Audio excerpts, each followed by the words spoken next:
Bayangkan ada tempat di dunia yang tidak bisa kamu kunjungi. Bukan karena tiketnya mahal, bukan karena visanya sulit, dan bukan karena lokasinya jauh. Tapi karena kamu memang tidak boleh masuk. Ada yang dilarang karena penduduk aslinya harus dilindungi dari dunia luar. Ada yang ditutup karena terlalu berbahaya. Ada yang hanya boleh dimasuki ilmuwan. Ada yang disegel karena menyimpan jejak sejarah yang terlalu rapuh. Ada juga yang ditutup karena alasan militer, agama, atau keamanan nasional. Dan semakin suatu tempat dilarang, semakin besar pula rasa penasaran manusia terhadapnya. Di internet, tempat-tempat seperti ini sering disebut sebagai forbidden places. Tempat terlarang. Lokasi yang katanya tidak boleh diinjak oleh publik. Tapi pertanyaannya, kenapa tempat-tempat ini dilarang dikunjungi? Apakah karena ada rahasia besar? Apakah karena pemerintah menutupi sesuatu? Atau karena manusia memang terlalu berbahaya bagi tempat itu?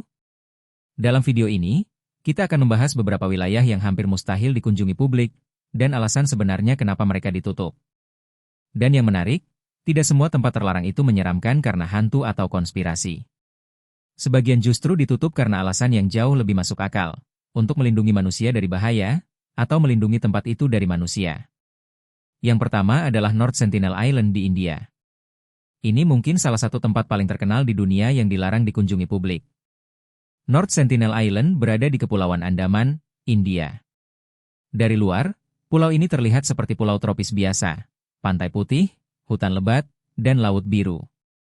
Tapi pulau ini adalah rumah bagi suku Sentinelese, salah satu komunitas paling terisolasi di dunia. Mereka hampir tidak memiliki kontak dengan dunia modern, dan selama bertahun-tahun mereka menunjukkan penolakan keras terhadap orang luar. India membatasi akses ke pulau ini, bukan sekadar karena pulau itu berbahaya bagi pengunjung, tetapi juga karena pengunjung bisa sangat berbahaya bagi penduduk pulau. Suku Sentinelese kemungkinan tidak memiliki kekebalan terhadap banyak penyakit modern. Virus biasa yang tidak terlalu mematikan bagi kita bisa menjadi bencana bagi mereka. Jadi larangan itu bukan hanya soal keamanan turis. Itu juga soal hak sebuah komunitas untuk hidup tanpa dipaksa masuk ke dunia luar. Masalahnya, rasa penasaran manusia seringkali lebih besar daripada rasa hormatnya. Beberapa orang mencoba mendekati pulau itu secara ilegal. Ada yang ingin membuat konten. Ada yang ingin melakukan misi agama. Ada yang hanya ingin membuktikan bahwa mereka bisa masuk ke tempat yang dilarang. Tetapi North Sentinel bukan taman wisata ekstrim. Ini adalah rumah orang lain. Dan ketika orang luar memaksa masuk, mereka bukan sedang berpetualang. Mereka sedang mengancam keselamatan sebuah komunitas kecil yang memilih untuk tidak berhubungan dengan dunia luar. North Sentinel mengajarkan satu hal penting, tidak semua tempat harus kita datangi hanya karena kita mampu mencapainya. Kadang, batas terbaik adalah batas yang tidak kita langgar. Yang kedua adalah Ilha da Queimada Grande di Brasil, atau yang lebih terkenal dengan nama Snake Island. Pulau ini terletak di lepas pantai Brasil dan dikenal sebagai rumah bagi ular golden lancehead, salah satu ular paling berbahaya dan langka di dunia. Karena populasi ular berbisa di sana sangat tinggi, pulau ini ditutup untuk publik. Aksesnya hanya diberikan kepada pihak tertentu seperti Angkatan Laut Brasil dan peneliti yang mendapat izin khusus. Alasannya jelas, keselamatan manusia dan konservasi satwa. Kalau turis bebas masuk, risikonya dua arah. Pertama, manusia bisa mati atau terluka karena gigitan ular. Kedua, habitat ular yang sudah sangat unik bisa terganggu oleh manusia. Di sini kita melihat sisi lain dari tempat terlarang. Kadang tempat ditutup bukan karena pemerintah menyembunyikan monster. Kadang alamnya sendiri sudah cukup berbahaya. Snake Island seperti pengingat bahwa manusia bukan pusat dari semua tempat di bumi. Ada lokasi yang memang lebih baik dibiarkan menjadi wilayah alam liar. Yang ketiga adalah Surtsey di Islandia. Berbeda dengan Snake Island, Surtsey bukan ditutup karena penuh ular atau bahaya langsung bagi manusia. Surtsey adalah pulau vulkanik yang lahir dari letusan gunung api bawah laut pada tahun 1960-an. Yang membuat Surtsey spesial adalah pulau ini menjadi laboratorium alam yang hampir murni. Para ilmuwan bisa mengamati bagaimana kehidupan muncul di daratan baru, tanpa campur tangan manusia biasa. Bagaimana burung datang. Bagaimana tanaman mulai tumbuh. Bagaimana serangga masuk. Bagaimana ekosistem terbentuk dari nol. Karena itu, akses ke Surtsey sangat dibatasi. Hanya ilmuwan dengan izin tertentu yang boleh masuk. Turis tidak boleh datang karena satu langkah manusia saja bisa membawa benih asing, mikroba, atau gangguan yang mengubah proses alami di sana. Ini menarik, karena Surtsi bukan ditutup untuk menyembunyikan sesuatu. Surtsi ditutup justru supaya sesuatu bisa terlihat dengan jujur. Kalau manusia terlalu banyak masuk, penelitian tentang alam murni akan rusak. Surtsi adalah bukti bahwa kadang ilmu pengetahuan membutuhkan satu hal yang sangat sulit dilakukan manusia modern, tidak ikut campur. Yang keempat adalah Gua. Yang kelima adalah Area 51 di Amerika Serikat. Ini mungkin tempat terlarang paling terkenal dalam budaya populer. Area 51 sering dikaitkan dengan UFO, alien, teori konspirasi, dan eksperimen rahasia. Tapi secara resmi, kawasan ini adalah fasilitas militer Amerika Serikat yang digunakan untuk pengujian dan pengembangan teknologi penerbangan serta sistem pertahanan rahasia. Publik tidak boleh masuk karena alasan keamanan nasional. Dan berbeda dengan tempat wisata biasa, batas Area 51 bukan batas simbolis. Ada papan peringatan, patroli keamanan, sensor, dan larangan fotografi di area tertentu. Kalau seseorang memaksa masuk, itu bukan sekadar melanggar aturan wisata. Itu bisa dianggap pelanggaran terhadap fasilitas militer. Kenapa Area 51 begitu misterius? Karena kerahasiaan militer memang menciptakan ruang kosong dalam imajinasi publik. Ketika pemerintah tidak bisa menjelaskan semuanya, orang-orang mengisi kekosongan itu dengan cerita.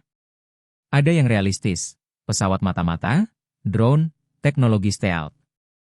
Ada yang liar, alien, bangkai UFO, eksperimen antar planet. Yang pasti, Area 51 menunjukkan satu hal. Di dunia modern yang katanya terbuka, masih ada ruang-ruang yang ditutup rapat karena alasan kekuasaan dan keamanan. Yang keenam adalah Arsip Apostolik Vatikan. Banyak orang menyebutnya Vatican Secret Archives, seolah-olah di dalamnya tersimpan rahasia terbesar umat manusia. Padahal namanya sekarang adalah Vatican Apostolic Archive. Tempat ini bukan sepenuhnya dilarang, tetapi aksesnya sangat terbatas. Tidak semua orang bisa masuk dan membuka dokumen semaunya. Akses diberikan kepada peneliti yang memenuhi syarat akademik dan memiliki alasan penelitian yang jelas. Kenapa dibatasi? Karena arsip bukan perpustakaan umum biasa. Di dalamnya ada dokumen sejarah yang sangat tua, sensitif, dan rapuh.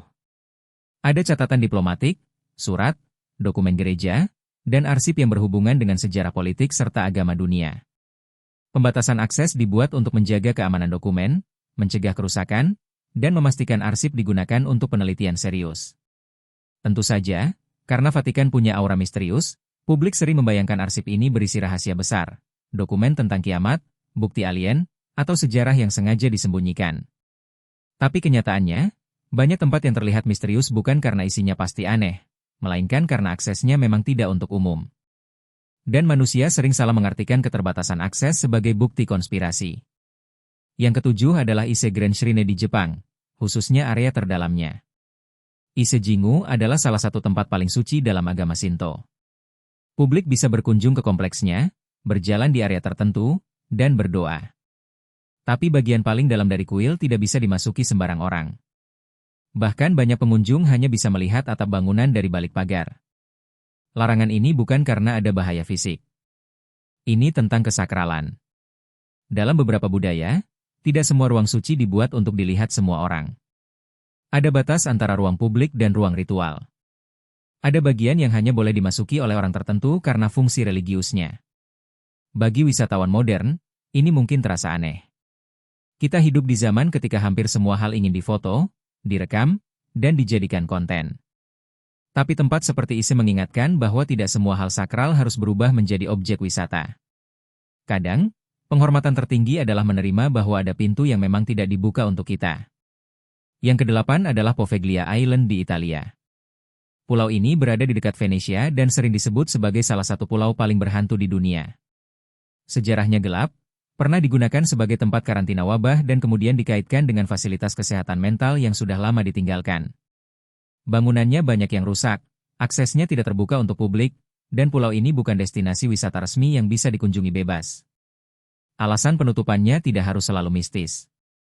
Bangunan tua yang tidak terawat bisa berbahaya. Struktur bisa runtuh. Akses medis sulit. Dan jika banyak orang datang tanpa pengawasan, risiko kecelakaan, vandalisme, dan kerusakan akan meningkat.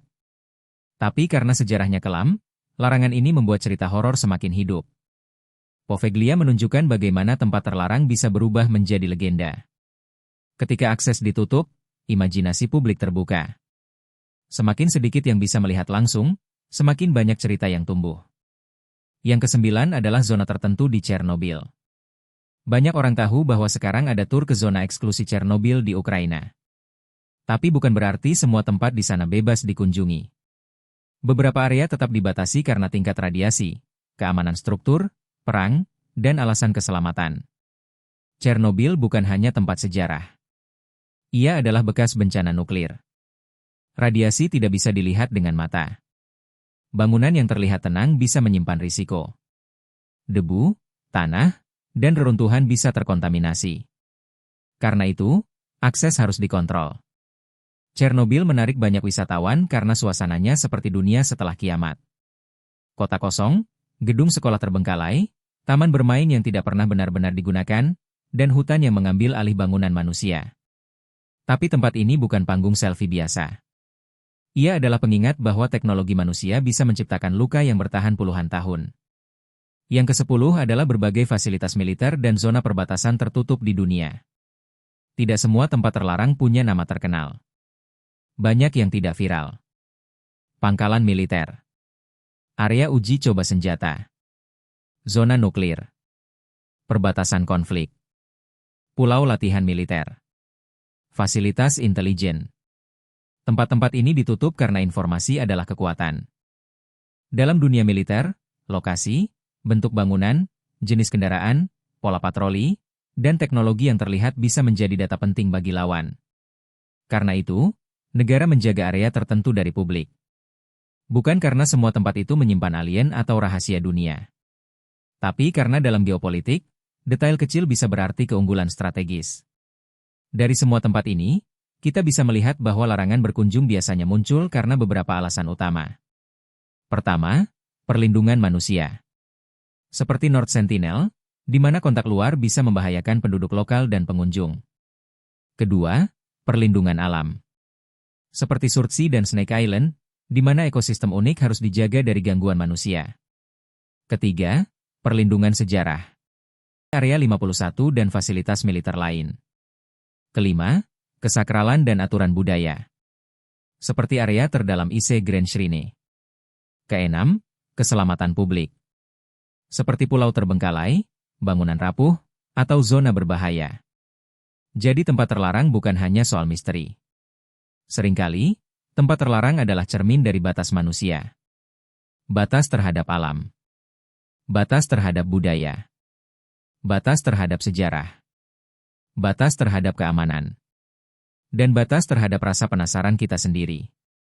Di zaman sekarang, manusia merasa dunia sudah bisa diakses lewat peta digital, drone, kamera, satelit, dan media sosial. Kita terbiasa berpikir bahwa semua tempat bisa dikunjungi, semua hal bisa direkam, dan semua misteri harus dibuka. Tapi daftar tempat ini menunjukkan bahwa dunia belum sepenuhnya terbuka. Masih ada pulau yang memilih sendiri. Masih ada gua yang harus dilindungi dari napas manusia. Masih ada arsip yang hanya dibuka untuk peneliti tertentu. Masih ada kuil yang menjaga ruang terdalamnya. Masih ada pangkalan militer yang tidak boleh didekati. Dan mungkin, itu tidak selalu buruk. Karena tidak semua pengetahuan harus diperoleh dengan cara masuk secara paksa. Tidak semua tempat harus menjadi konten. Tidak semua misteri harus dipecahkan oleh turis. Kadang, rasa hormat berarti berhenti di pagar. Kadang, pelestarian berarti menerima bahwa kita hanya bisa melihat dari jauh. Dan kadang, dunia menjadi lebih berharga justru karena ada bagian yang tidak bisa kita sentuh. Jadi ketika kita mendengar tentang negara atau tempat yang dilarang dikunjungi publik, jangan langsung berpikir tentang konspirasi. Tanyakan dulu, siapa yang sedang dilindungi? Manusianya? Alamnya? Sejarahnya? Agamanya? Atau keamanan negaranya? Karena di balik setiap larangan, biasanya ada cerita tentang bahaya, kekuasaan, pelestarian, atau trauma masa lalu.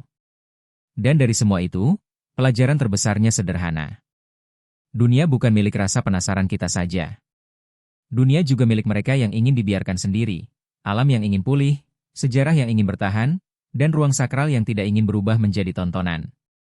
Mungkin justru karena itulah tempat-tempat ini terasa begitu menarik. Bukan karena kita boleh masuk, tapi karena kita tidak boleh.